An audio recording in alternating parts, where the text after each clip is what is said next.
Hey everybody, Spaz here, and I just got back from the most amazing trip to the most magical place on earth. You might be thinking Disneyland. Nope. You might be thinking Disney World. Nope. Not Disneyland, not Disney World, not Sperry Farm. No, not there either. Magic Mountain. No, no, no, no, no, no. I just got back from Texas. Arlington, Texas, to be precise. An amazing time spent with friends, brothers, music, barbecue, and all this amazing stuff. And let me tell you, stuff like this is like life-changing because, I spend every day waking up going, oh my gosh, do people even give a crap about my music tastes or the things that I write or these videos that I put up? And when I hang out with these guys, I'm talking some of my music friends like Mike Lidskin and John Borak and Dave Boogeyman Kaufman. I'm hanging out with these guys and in one big house. It's a huge house with a recording studio, so I could record my solo album. Actually, not really my solo album. I kind of stayed away from the recording studio for the most part. But we were sharing a house with Carl Fickus, just an amazing, great guy, great musician. So much stage presence when he plays.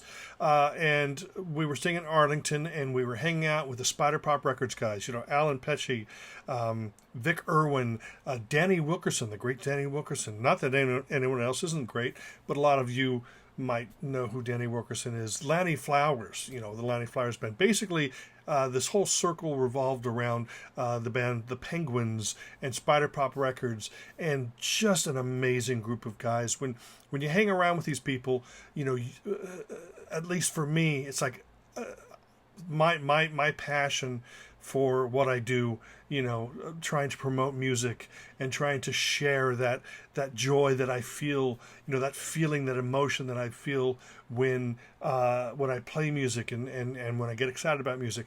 I'm sharing that same feeling with all these guys.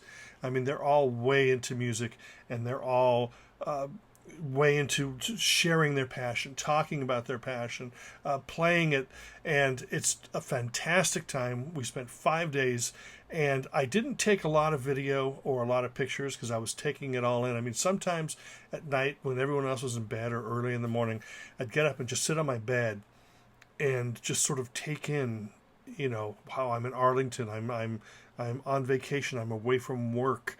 I'm away from stress, and I'm just enjoying myself and enjoying the company of all these great people in the great city of Arlington. We did visit Fort Worth and a record store there called Doc's Records, and we did visit Dallas. Did I mention that we had barbecue?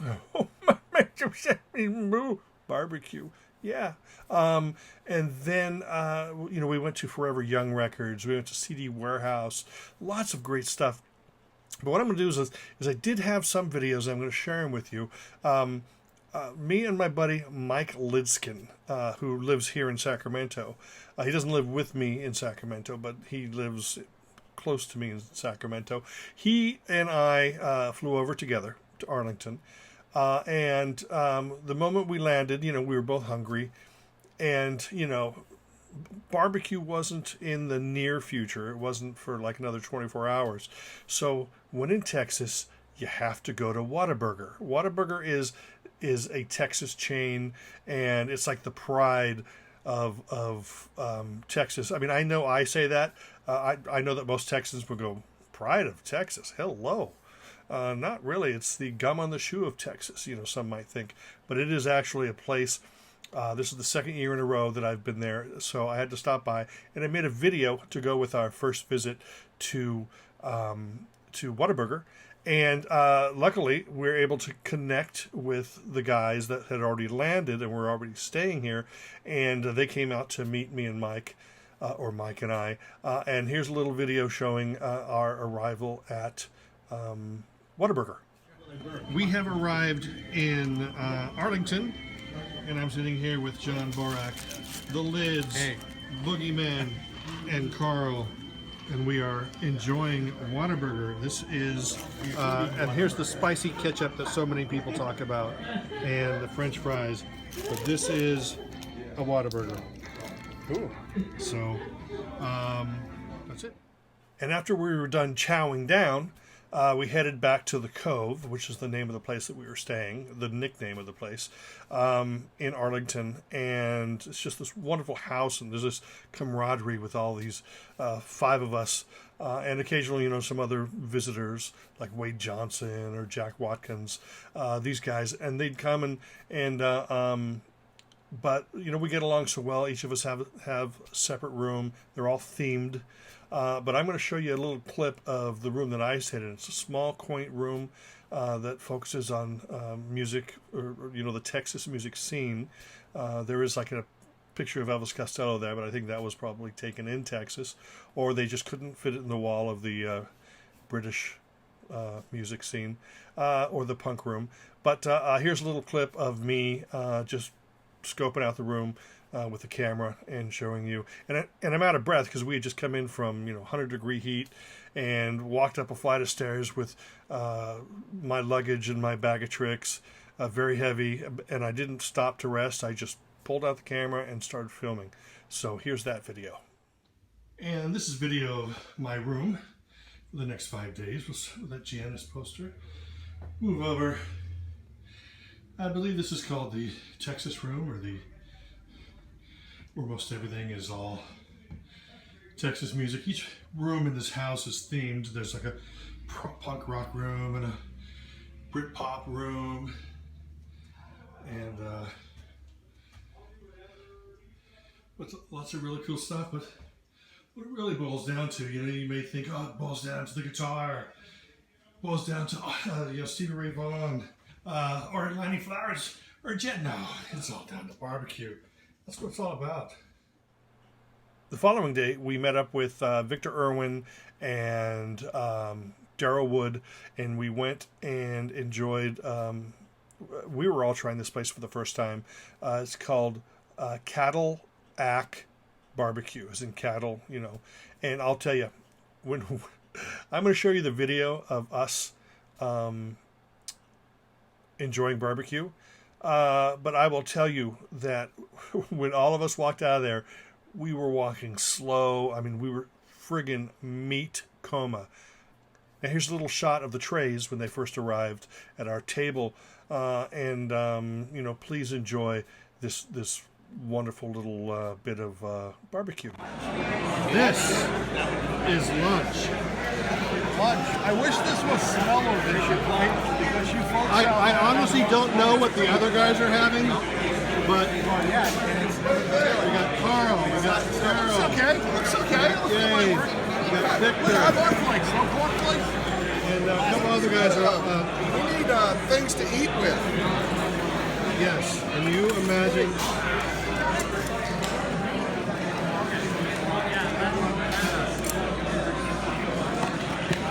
Can you imagine how wonderful this is going to be?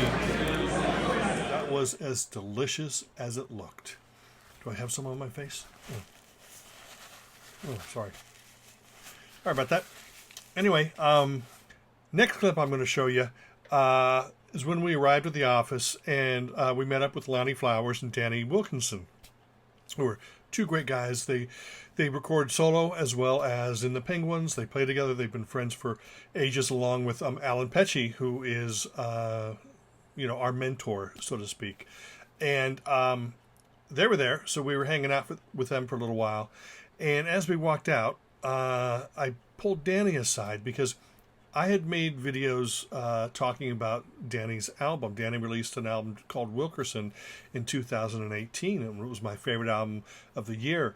And I had made a few videos, and my YouTube friend, Matthew Street, he had made a video, and he has a lot more viewers than I do. So he went ahead and he made a video because he loved it, because he saw the passion and excitement in my video. So he said, I got to check this out.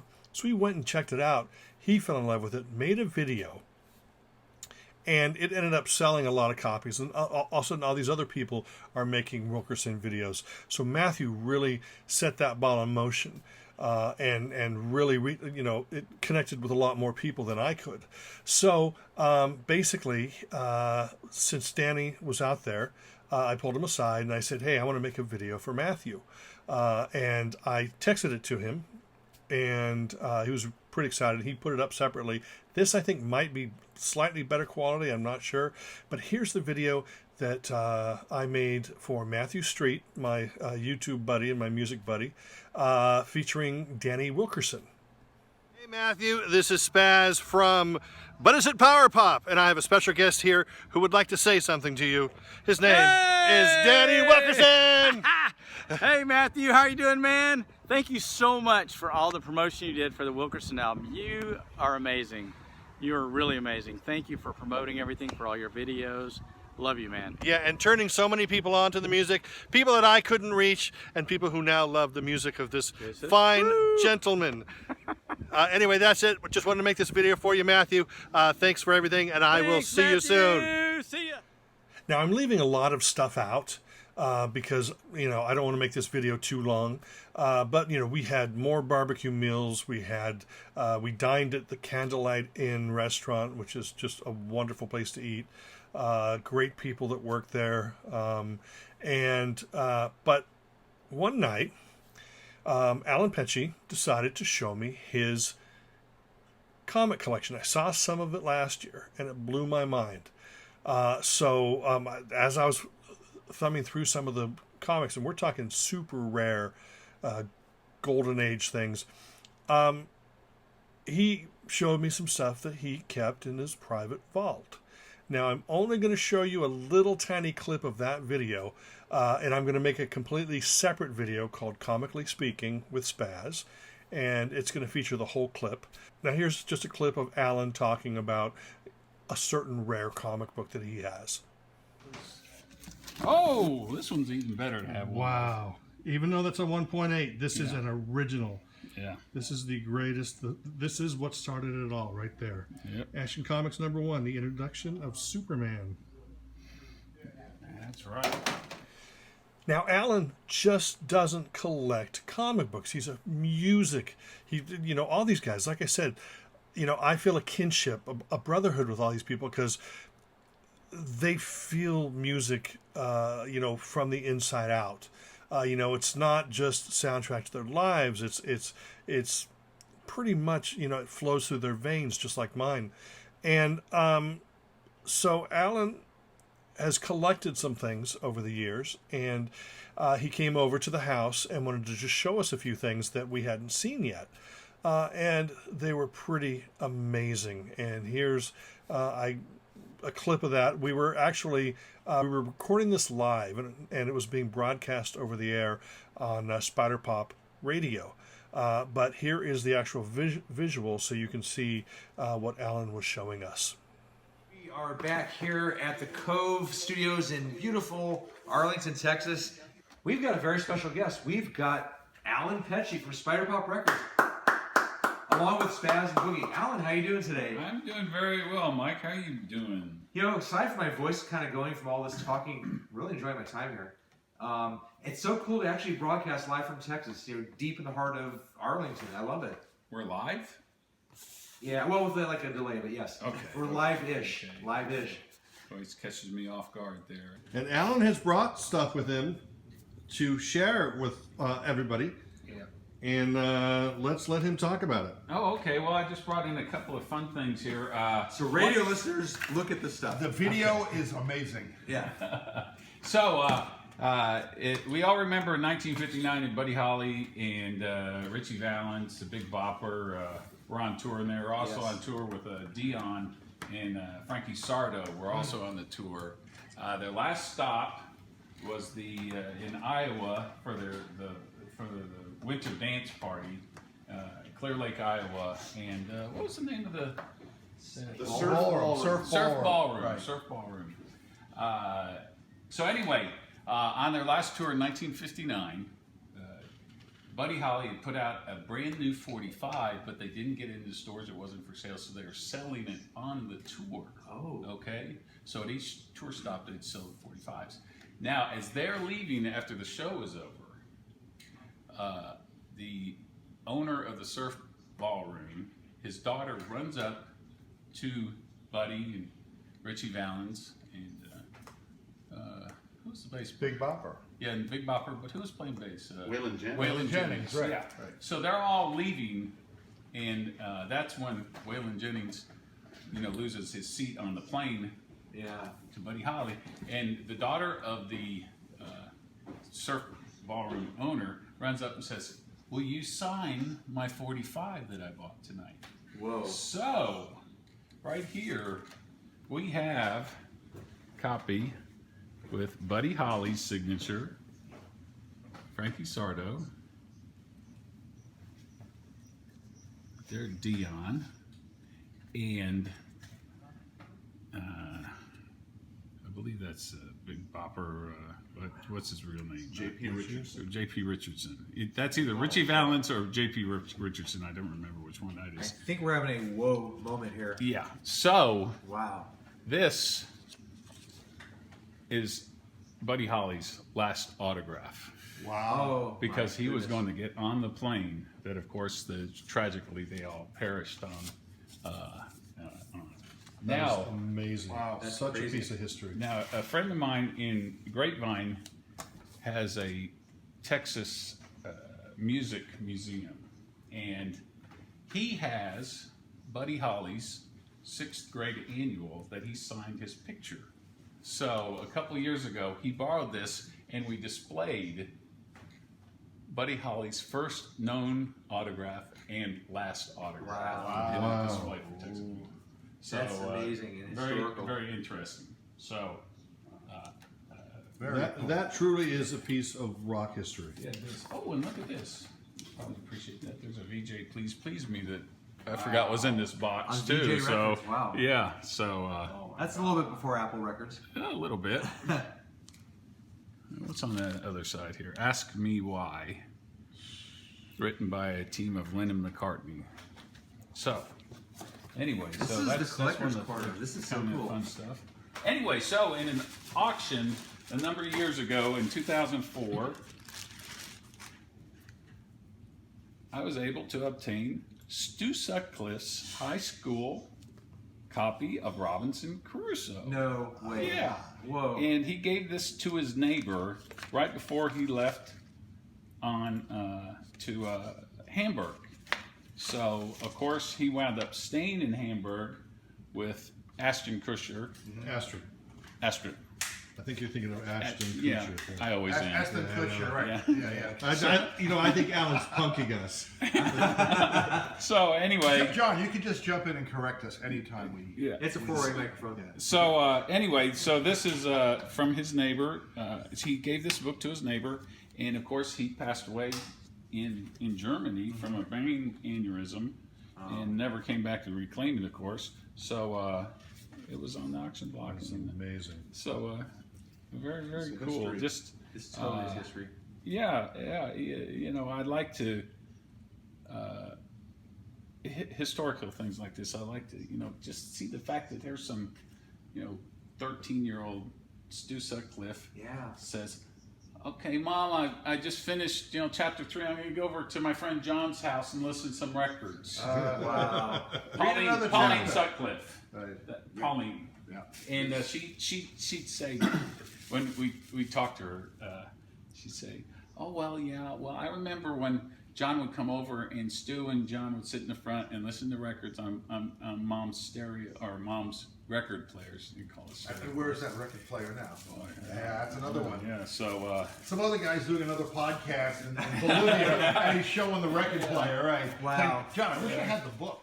Something that I didn't film is he also owns one of Jimi Hendrix's jackets, but I do have a picture of that right here. And that was followed by more fun, more barbecue, more eating, more just sitting around talking about music. I think they discovered during this trip that I'm not a big fan of the blues. So that ended up being sort of a running joke the last couple days. And but anyway, one of the days, we met up with Les Abrahamson at Josie's Records, and I think that was in Dallas. and we went shopping there for a little while.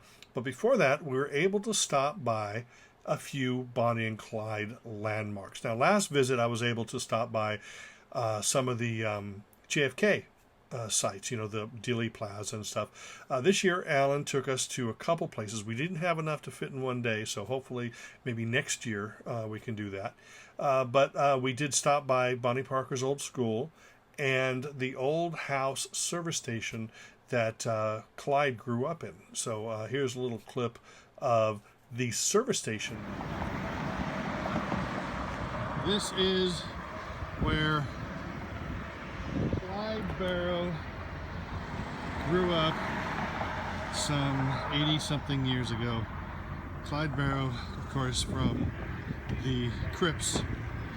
Clyde Barrow from the famous Barrow Gang, Bonnie and Clyde. This is where he grew up, right here in this little service station. Used to be a service station, now it's just a house with a bunch of nerdy guys taking pictures of it.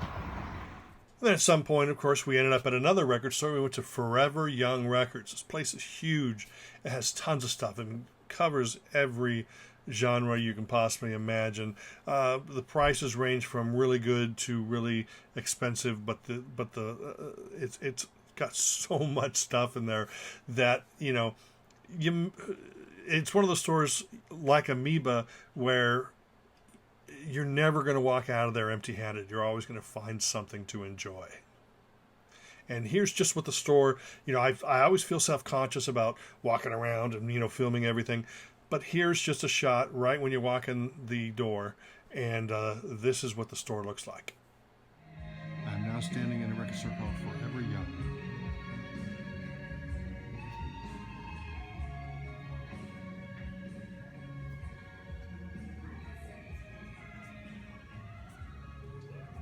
I literally have 1 million of them in a shipping container, and I have more than that. And the Saturday night, there was a great concert, and it featured Wrong Voltage, which is basically the Penguins, the band The Penguins, with a few extra members like Victor Irwin on guitar. Victor's an amazing guitar player.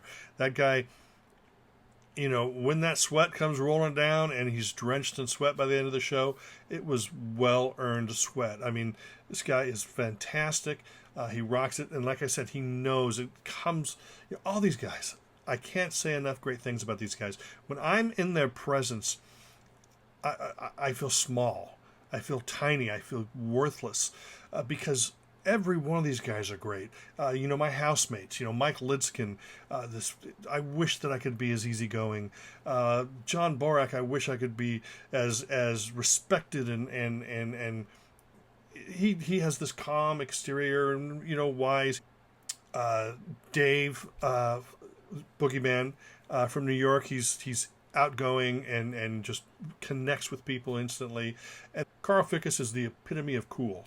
And, you know, I'm staying in the house with these people, so it's like, you know, sometimes you just want to shrink and crawl up into a hole or at least absorb some of their coolness. But alas, it didn't happen, and I'm sitting here making a video about it. But then there's Danny and Lanny and Alan and Victor and Wade and Daryl, all these people, amazing people. I know that my friends that don't know these people and never heard of them, you know, I know it might be useless to mention their names, but I feel it. But I feel it necessary to give them the kudos and the spect. Spect. It's my new thing. I want that to catch on. Instead of respect, it's just a lot quicker to say spect and maybe a thumb. Spect. So let's start that. Okay, that's a new craze. Spect. Anyway, so Saturday night we saw this great show. Wrong Voltage was the Penguins with Victor Irwin, like I said. Then the Penguins played, and that was Alan, Lanny, Danny, Carl, Doc Davis, Dan Zimmer on keyboards.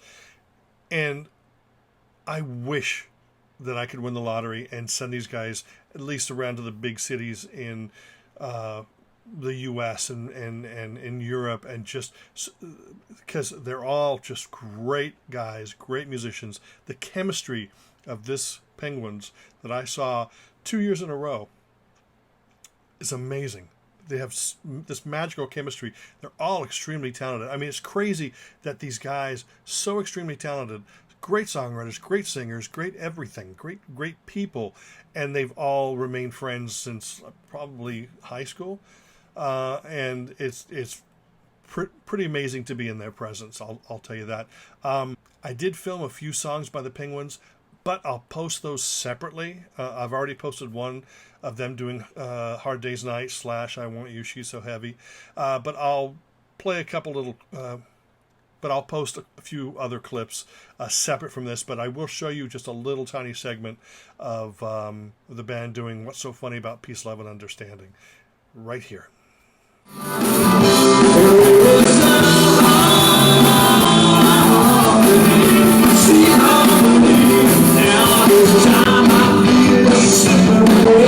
Just makes me wanna cry.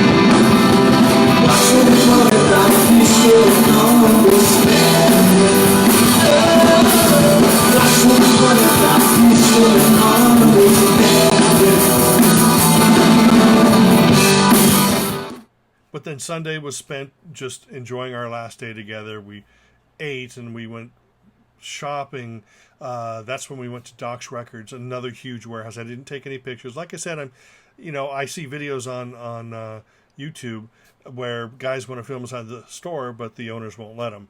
And I just figured, you know what, I'm going to go enjoy shopping. So Wade Johnson met us there. Gary Wilkinson Jr., Danny's brother, met us there.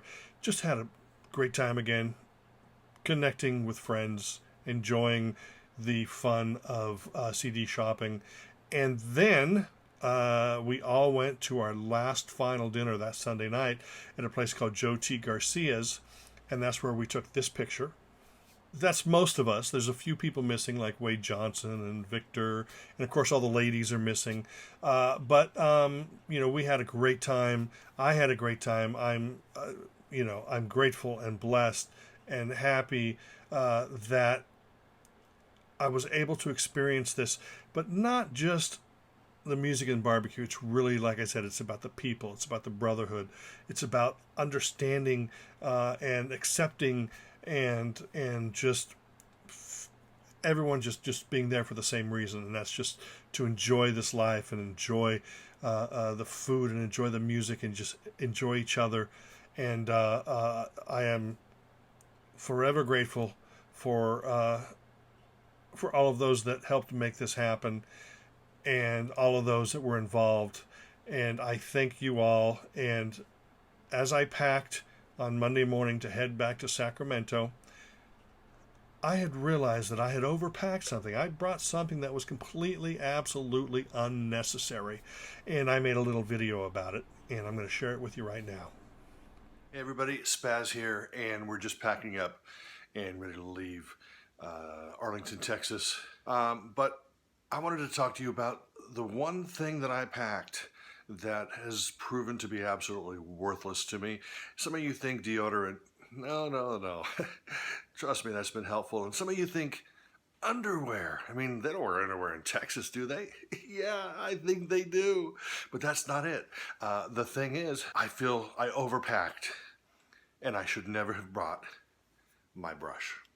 Because as you could tell, brushing my hair or messing it up, it all ends up looking exactly the same.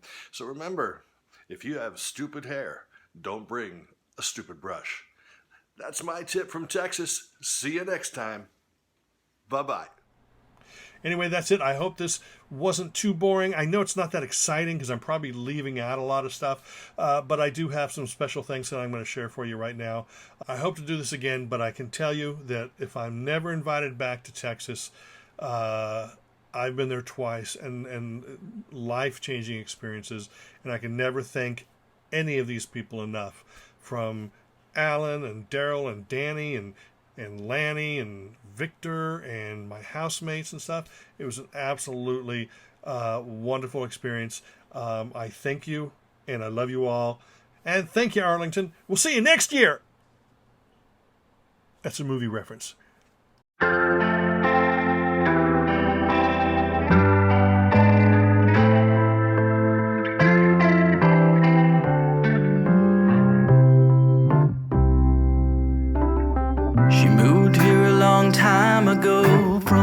place called Honey Grove. She had eyes like foreign oceans, with a lot of heart and soul.